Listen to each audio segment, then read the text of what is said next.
ACP ಅವ್ರು ಯಾರು ಹೇಳಿದ್ರು ಬಿಡ್ಬೇಡ ಅಂತ ಹೇಳಿದ್ರು ಸರ್. ಯಾವನೇ ಅವನು ಹಿಂದೂ ಮುಂದೆ ಯೋಚನೆ ಮಾಡಿದೆ ಪೊಲೀಸಲ್ಲಿ ಇರೋವನ್ನ ಲಾಕಪ್ದಲ್ಲಿ ತಂದಾಕ್ತಾರೆ. ನೆತ್ತಿ ಮೇಲೆ ಇರೋ 3 ತಲೆ ಸಿಂಹ ಬೀದಿ ಪಾಲಾಗುತ್ತೆ ಅಂತ ಹೇಳು. ಈಗ ಬಂದಿದ್ರಲ್ರಿ, ಬೆಳಕರಿಯವರೆಗೂ ಎಣ್ಣೆ ಹೊಡಿತಿದ್ರು ಹೇಗೆ?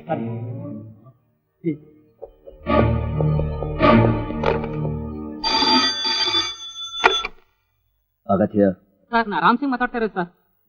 ಚಕ್ರವರ್ತಿ ಕಡೆಯವ್ರನ್ನ ಎಸ್ಪಿ ಬಂದು ಕರ್ಕೊಂಡು ಬಿಟ್ರು ಸರ್. ಯಾರು ಹೇಳಿದ್ರು ಬಿಡ್ಬೇಡ ಅಂತ ಹೇಳಿರಲಿಲ್ಲ ನಾನು ನಿಮಗೆ? ಇಷ್ಟ ಆಗಿದೆ ಸರ್, ಅದು ಕೇಳಿಲ್ಲ ಅವರು.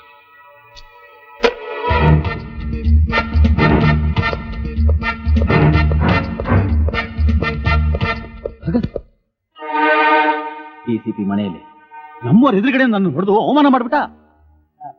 ನಮ್ಮ ಕಡೆಯಿಂದ ತಪ್ಪಾಗಿದೆ ನಿಜ, ಆದ್ರೂ ರೂಲ್ಸ್ ಬ್ರೇಕ್ ಮಾಡಿ ಇದನ್ನ ಕಳ್ಕೊಂಡು ಬಂದಿದ್ದೀನಲ್ಲ. ಬಂದ್ಬಿಟ್ರೆ ಹಾಳಾಗಿ ಹೋದ ಪ್ರೆಸ್ಟೇಜು ಮತ್ತೆ ಪುನಃ ವಾಪಸ್ ಬರ್ತಾರೆ. ಪವರ್ಫುಲ್ ಯೂತ್ ಲೀಡರ್, ಒಬ್ಬ MP ಅಣ್ಣನ ಮಗ, ಆಫ್ಟರ್ ಆಲ್ ಒಬ್ಬ ACP ಕತ್ತಿ ಹಿಡಿದು ಸೆಲ್ಲೊಳಗೆ ಹಾಕೋದ? ಡೆಲ್ಲಿಲಿರೋ ನಮ್ಮ ತಂದೆಯವರಿಗೆ ಫೋನ್ ಮಾಡಿ ನನ್ನ ಮಗನ ಸಸ್ಪೆಂಡ್ ಮಾಡಿಸ್ಬಿಡ್ತೀನಿ. ಇದು ಇದು ಯೂತ್ ನಲ್ಲಿರ್ಬೇಕಾದ ಬಿಸಿ ರಕ್ತ. ಲಾ ಅಂಡ್ ಆರ್ಡರ್ ನಮ್ಮ ಕೈಯಲ್ಲಿದ್ರೆ ಒಬ್ಬ ACP ಏನು ಇಡೀ ಕರ್ನಾಟಕನ ಹೆಂಗಸನ್ನ ತಲೆ ಹಿಡಿಯುವಾಗ ತಲೆ ಹಿಡಿದು ಆಂಧ್ರಕ್ಕೋ ಮಹಾರಾಷ್ಟ್ರಕ್ಕೋ ತಮಿಳುನಾಡಿಗೋ ಮಾರ್ಕೊಂಡ್ಬಿಡ್ಬೋದು.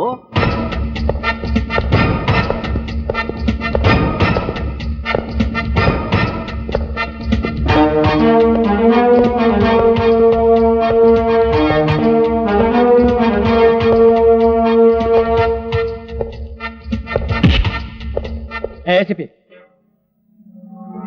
ಬಿಟ್ಬಿಡಿ ಅವ್ರ. ಬಿಡಲ್ಲ. I say leave him. No, ನಾನು ಐಆರ್ ಆಫೀಸರ್ ಆಗಿ ಹೇಳ್ತಾ ಇದ್ದೀನಿ, ಬಿಟ್ಬಿಡಿ ಅವ್ರನ್ನ. ಹೈಯರ್ ಪೋಸ್ಟಿಂಗ್ ನಲ್ಲಿದ್ರೆ ನಾನು ನೀನು ಹೇಳ್ತಾ ಕೇಳಬೇಕು ಅಂತ ಏನಾದ್ರು ರೂಲ್ಸ್ ಇದೆಯಾ? 1 ವರ್ಷ ತುಂಬಿದ ತಕ್ಷಣ ಮಗು ತನ್ನ ಕಾಲ ಮೇಲೆ ತಾನು ನಿಂತ್ಕೊಳ್ಳುತ್ತೆ.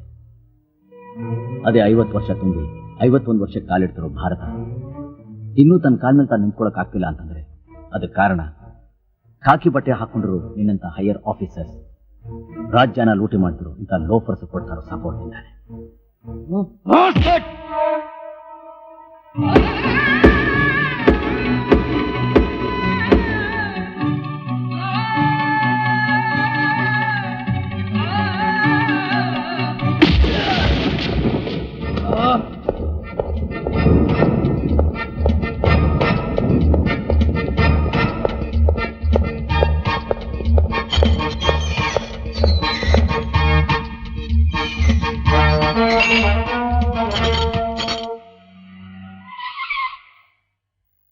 ಕಮಿಷನರ್ ಆಗಿ ನೀವ್ ಹೇಳಿದ್ರೆ ಕೇಳ್ತಾನೆ ಅಂತ ನಿಮ್ ಹತ್ರ ಕರ್ಕೊಂಡ್ಬಂದ್ರೆ ನೀವೇನು ಮಾತಾಡ್ತಾನೆ ಇಲ್ವಲ್ಲ ಸರ್?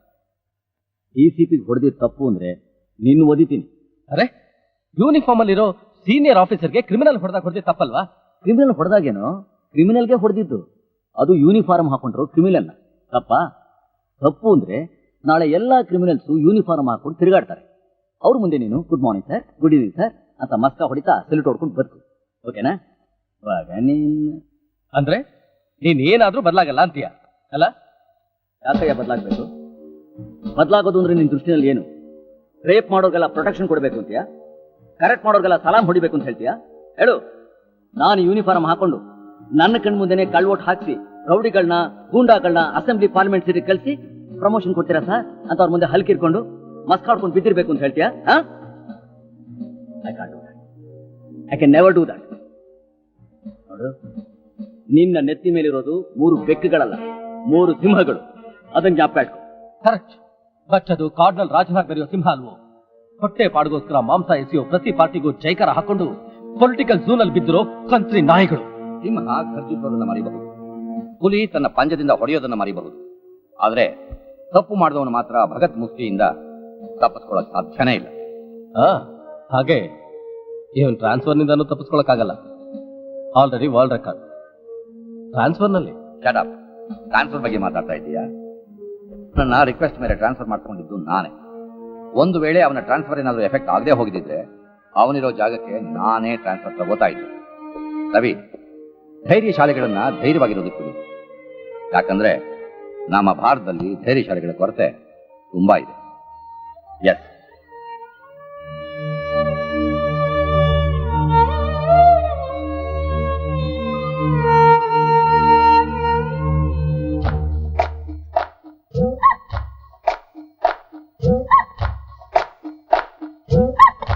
ಅಣ್ಣ ಹೆಂಗಿದೆ ಪೀಸು? ಅಡ್ಡ ಮುಂಡೆ ಮಗನೇ, ಫಸ್ಟ್ ಕ್ಲಾಸ್ ಏನೋ ಫಸ್ಟ್ ಕ್ಲಾಸು? ಎದೆ ಹೇಳಿದ್ರೆ 3 ಅಕ್ಷರ ಇಲ್ಲ, ಫಸ್ಟ್ ಕ್ಲಾಸ್ ಅಂತ. ಫಸ್ಟ್ ಕ್ಲಾಸ್ ಯಾಕಿಲ್ಲ, ಎಲ್ಲ ಇದೆ. ಓ ಅಬ್ಬಾ, ಹಾ ಹಾಗಾದ್ರೆ ಹೇಳು, 2 2 ಎಷ್ಟು? ಇಷ್ಟೇನಾ? 2 2 6. ಸರಿಗಮ್ಮ, ಬಾವಾ, ಇವನು ಹೇಳಿದ್ದು ಸರಿನಾ? ಅಣ್ಣ ಹೇಳಿದ್ದು ಕರೆಕ್ಟ್. ನೀವು ಕೇಳಿದ್ದೇ ತಪ್ಪು. 3 3 ಎಷ್ಟು ಅಂತ ಕೇಳ್ಬೇಕಿತ್ತು. ಅಯ್ಯೋ,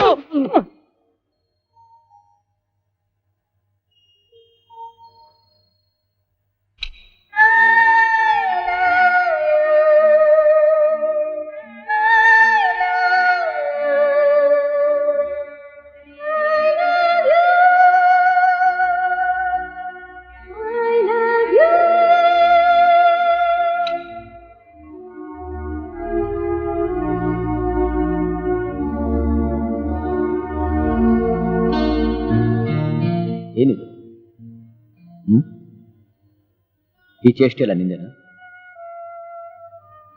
ನಿನ್ ಮನಸ್ಸಲ್ಲಿ ಇಂಥ ಆಸೆ ಏನಾದ್ರೂ ಇದ್ರೆ ಮರ್ತು. ನನ್ನ ದೃಷ್ಟಿನಲ್ಲಿ ನೀನ್ ಯಾವತ್ತಿದ್ರು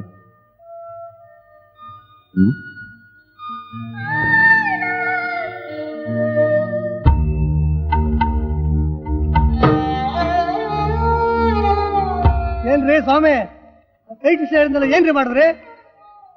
ಕೇಳ್ರಿ, ಇಲ್ಲಿ ಆ ಜಾಗದಲ್ಲಿ ನನ್ನ ಹಳ್ಳಿ ಒಂದು ದೊಡ್ಡ 5 ಸ್ಟಾರ್ ಹೋಟ್ಲು ಕಟ್ಬೇಕು ಅಂತ ಅವನೇ. ಬೇಗ ಓಡಾಡಿ ಆ ಜಾಗ ನನ್ನ ಹೆಸರು ಬರಂಗ್ ಮಾಡ್ರಿ. ಸುಮ್ಮನೆ ಕಿರ್ಚಬೇಡ್ರಿ. ಈ ಸೀಟಿಗೆ ಆ ಮುನಿಯಪ್ಪನ ವಿಷಯ ಎಲ್ಲ ಹೇಳಿದೀನಿ, ಸೆಟ್ಲ್ ಆಗುತ್ತೆ.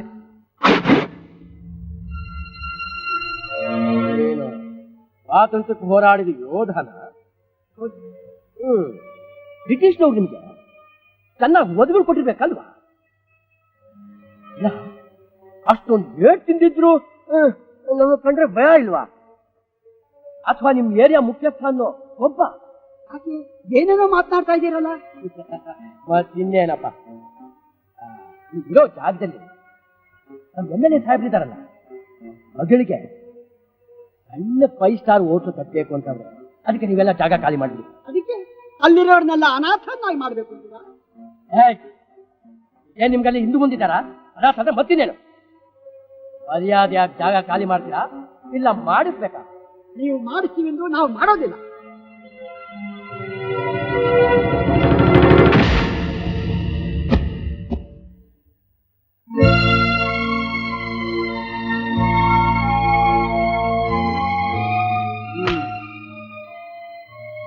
ಬ್ರಿಟಿಷ್ ಏಟ್ಗೂ ಇಂಡಿಯನ್ ಏಟ್ಗೂ ವ್ಯತ್ಯಾಸ ಗೊತ್ತಾಯ್ತಾ?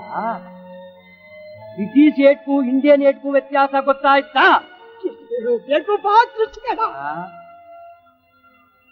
ಈಗ ನೀನು ಒದ್ದಿದ್ದು ಒಂದೇ ಒಂದು ಪಿಯುಸಿಗೆ ಏಟು. 1000 ಏಟುಗಳಿಂದ ನಾವು ಸ್ವತಂತ್ರ ಬರುವ ಮೊದಲೇ ಅನುಭವಿಸಿದ್ದೀವಿ. ನೀನು ಹೇಳಿದ ಹಾಗೆ ಒಂದೇ ಒಂದು ವ್ಯತ್ಯಾಸವಿದೆ, ಒಂದೇ ಒಂದು ವ್ಯತ್ಯಾಸ. ಆಗ ನಮ್ಮನ್ನು ಒದಿತಾ ಇದ್ದದ್ದು ಬ್ರಿಟಿಷರ ಬೂಟುಗಳು. ಆದರೆ ಈಗ ನಮ್ಮನ್ನು ಒದಿತಾ ಇರೋದು ಅದೇ ಬ್ರಿಟಿಷರ ಬೂಟುಗಳನ್ನು ಹಾಕಿಕೊಂಡಿರುವ ನಮ್ಮ ಇಂಡಿಯನ್ ಕಾಲುಗಳು. ನಿಮ್ಮಂಥ ಗುಂಡಾಗಳೆಲ್ಲ ಜೆಂಡಾ ನೆರಳಿನಲ್ಲಿ ಬದುಕುತ್ತಿರೋದರಿಂದಲೇ ಸಾರ್ವಜನಿಕರು ಸ್ವಾತಂತ್ರ್ಯ ಸ್ವರ್ಣ ಮಹೋತ್ಸವದ ಸವಿಯನ್ನು ಅನುಭವಿಸದೆ ರಣ ಮಹೋತ್ಸವವನ್ನು ಆಚರಿಸುವಂತಾಗಿದೆ. ಈ ದೇಶ ಹೀಗೆ ಮುಂದುವರೆದರೆ ಭಾರತೀಯರೆಲ್ಲ ಜನಗಣ ಮನ ಹೇಳುವ ಬದಲು ಅನ್ನಮೋ ರಾಮಚಂದ್ರ ಅಂತ ಹೇಳುವ ದಿನ ಬಹಳ ದೂರವಿಲ್ಲಪ್ಪ, ಬಹಳ ದೂರವಿಲ್ಲ. ಆ ಗೀತೆ ನಮ್ಮ ರಾಷ್ಟ್ರಗೀತೆ ಹಾಗೆ ಮಾಡಬೇಕಪ್ಪ, ಮಾಡಬೇಡಿ. DCP